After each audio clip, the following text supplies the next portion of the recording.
Rolling Stone just released an article last couple of days ago of what they deem as like the 50 greatest video games of all time. And Half-Life 2 is at number 6. And I gotta say, that's like a pretty fair placement.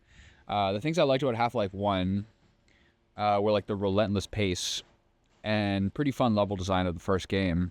Also, like pretty inventive in the storyline.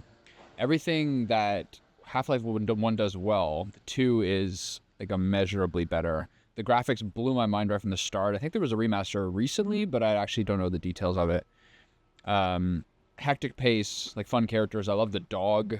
And then just that first time you pick up the gravity gun and just sort of realize profoundly how like they've made this engine and then make a game that so perfectly expresses the qualities of those things while building into the gameplay and story.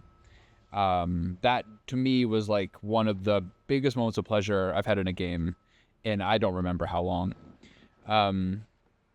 It continues to have a relentless pace the entire time. It is like a tight 15 hours, even on a hard difficulty.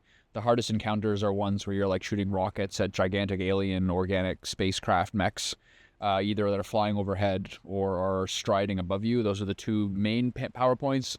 The incredible ending hour or two of the game where you have like a quiet segment where you're being carried into the massive main Citadel facility, and it is essentially showing you through movement as opposed to telling you through words what you're going to see and what you're going through.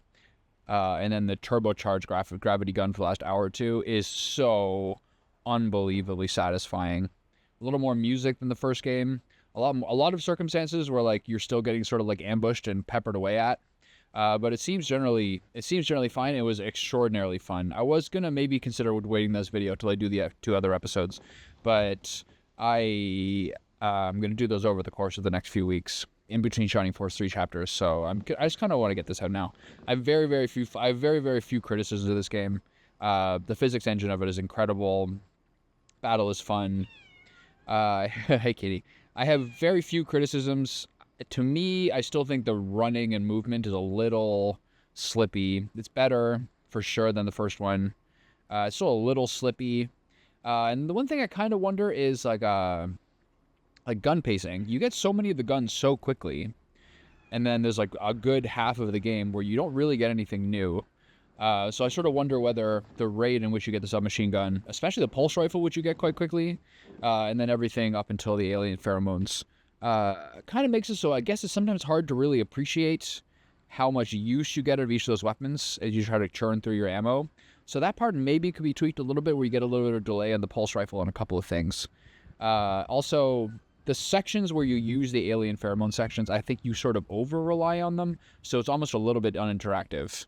Thirdly, at least on the difficulty I was playing on, which was hard, your squad members just get eradicated, like they're useless.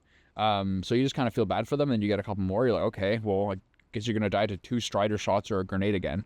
So they get I don't think they really scale with like the difficulty that much. Those are 3 really minor quibbles. The game is insanely fun. Challenging without being ridiculous. You cover a vast amount of territory. The vehicle sections are hugely entertaining. Just a absolute top tier ride. And once again, the Gravity Gun is the greatest Edition 20 sequel ever. Bravo.